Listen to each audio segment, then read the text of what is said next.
Welcome back to my channel, and today we're going to get into the definition and origins of black exploitation. This is coming from Vidy Well, The History of Black Exploitation Cinema. And we can go over like how it truly started and what difference mean and who coined the term of this word. Here's right here, what does black exploitation mean and where does the term come from? The black exploitation genre is a subset of explicit cinema in which it's fundamentally comprised of independent production, low-budget B-movies, or grindhouse films. The film typically revolving around lewd, violent, or taboo matter and engineered specially to attract the audience through sensation and controversy. The black exploitation genre is a subset of exploitation cinema in which it's fundamentally comprised of independent production, low budget B movies, or grindhouse films. These films typically revolve around lewd, violence, or taboo subject matter, or engineered specifically to attract an audience through sensation and controversy.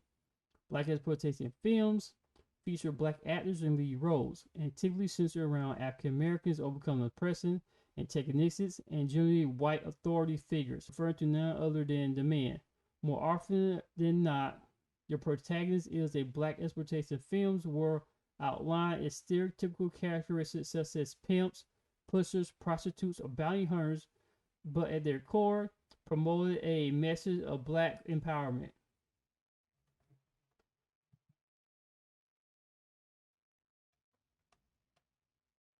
Here's who coined the term black exploitation. The term black exploitation was coined by Junius Griffin, the head of the Los Angeles National Association of Advance of Colored People, the NAACP. In the early 70s, criticism for the lesser than positive image of African Americans depicted in the genre and his influence contribute to its demise. However, not everyone in the black community agreed with the NAACP's assessment. Despite the genre's potential to reinforce negative stereotypes, a large majority of the black community considered black exploitation film to be a sign of progress. Before the genre's birth in 1971, the typical depiction of African Americans in television and film was as a sidekick or victim. However, the dawning of this new cinematic movement would seek to put an end to that.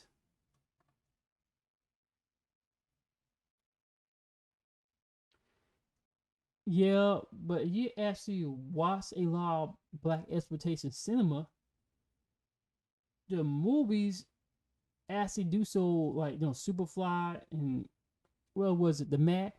Mostly a lot of black men chasing after a lot of, loose women, being drug dealers and pushers. Kind of like how gangster rap is. It's like it's glorifying it. I mean, I would really consider Shaft, black exploitation. I consider him to be more like, soul cinema. He's a proud black man. He looked after the community. He was a cop. He wasn't out there pushing drugs or being a pimp. Okay, let's go into it again. 1960 was not a turbulent time for race relations in America, but also for Hollywood as well. With the insurgency of television and the rapid decline in popularity for musicals, the film industry was bleeding out and facing the possibility of bankruptcy. With the proud proclamation of black power becoming progressively more audible throughout America, it became impossible for Hollywood to ignore African American society, making it easy for black filmmakers and actors to it became impossible for Hollywood to ignore African American society, making it easy for black filmmakers and actors to begin to penetrate the system. Amongst the first of these films was Marvel Glenn Rose and his late that was Max would ignite the black exploitation subgenre with the independent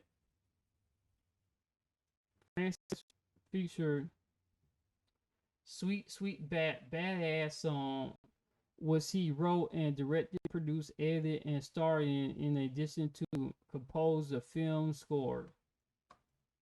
Upon the film release in April of 1971, it astounded a black audience with its provocative depiction of a black man fighting the system and winning.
Here you go. All the while, the genre continued to receive black rap was really boom. All the while, the genre continued to receive backlash was really bombed in the mid. How all the while the genre continued to receive backlash with all the while the genre continued to receive backlash with all the while the genre continued to receive backlash, which really bombed in the mid to late 70s.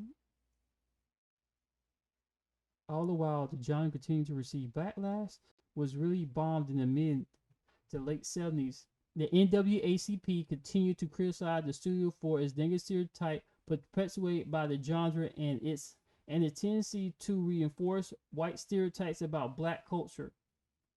At the same time, the audience were growing tired of the cheap production and rehashed ghetto crime thriller formula. By the time the 1980s, however, arrived, production within the black exploitation wheelhouse had pretty much came to a grinding halt. This ironically put so many of the actors, directors, artists, and technicians that had fought so hard to break into film industry back out into unemployment. However, as things tend to rise and fall in the cycle, the genre did not stay dead forever. Yeah, kind of wish it did. I'll get into why later. The black exploitation may have dried up in the 1980s, but the lasting impression the genre left on young filmmakers will spawn a revival that could still be seen today. Films like Spike Lee Do the Right Thing, John Singleton Boys in the Hood also focused on the life of young black Americans. However, this was a new wave of black filmmaking and not merely a regurgitation of typical black exploitation plots. These films that emerged in the late 80s and early 90s will incorporate elements common to the black exploitation genre, while simultaneously blending in implicit criticism of the genre glorification of stereotypes criminal behavior. Perhaps the bigger tribute factor in the revival of the genre will come from the film of Quentin Tarantino's, especially Jackie Brown. I said a movie I really didn't like. Although you can see traces of black exploitation in nearly of all Quentin Tarantino films, just look at Jules and Pulp Fiction. Jackie Brown not only provoked audience to revisit the then forgotten genre, but in the film also Spike Lee's second win to Pam Grier's career. A few more black exploitation film appealed in the early 2000s in the form of parody like Pootie Tang, Undercover Brother, and Black Dynamite, or a reboot like Shaft. Black exploitation was also a major musical influence for America, both during its heyday and beyond.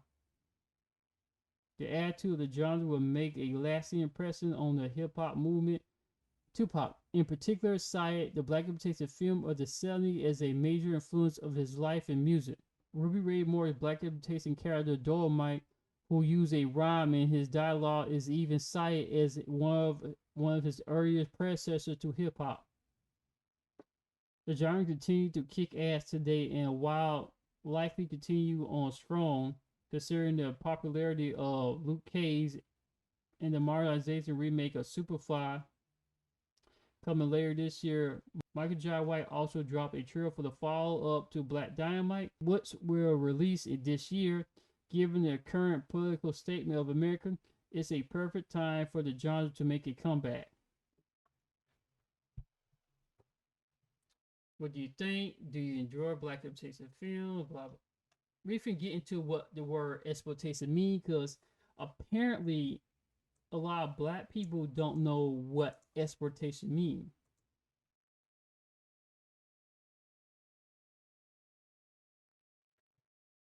People, this is what exploitation means. But exploitation, the act or fact of treating someone unfairly in order to benefit from their work. The action of making use of and benefiting from resources. Black exploitation means just that. These people are benefiting from black people and making a mockery of them. Criminal behavior, glorifying drugs and violence.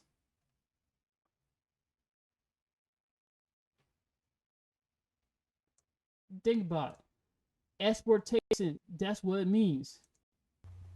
Exploitation itself, look at exploitation of labor. Exploitation of labor is an act of using power to systematically extract more value from workers than is given to them. It's a social relationship based on symmetry of power. Exploitation of labor. Exploitation of labor is an act of using power to systematically extract more value from the workers than is given to them. It is a social relationship based on a symmetry of power between workers and their employers. Yeah, like basically your boss is actually treating you like crap. Your boss have you doing all this hard work and not paying you for it. You working overtime and not getting paid for it. You're doing all the work and your boss getting all the credit. That's exploitation right there. But in this case, you got black exploitation, which is a Portuguese word, a Portuguese instruction, which is just two words put together. For example, you got hotel,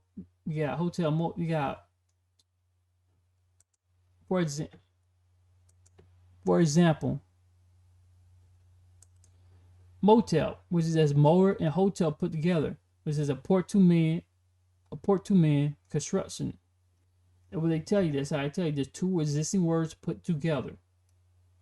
Like you got the word black exploitation, which gives you this word black exploitation, which is this the way Junius Jones was the way Junius was how Junius Griffin, presented with the word black exploitation when he took black and exploitation put together to show you this is how a negative image of black people being betrayed. You were exploiting black people as drug dealers and negative stereotype players and pimps.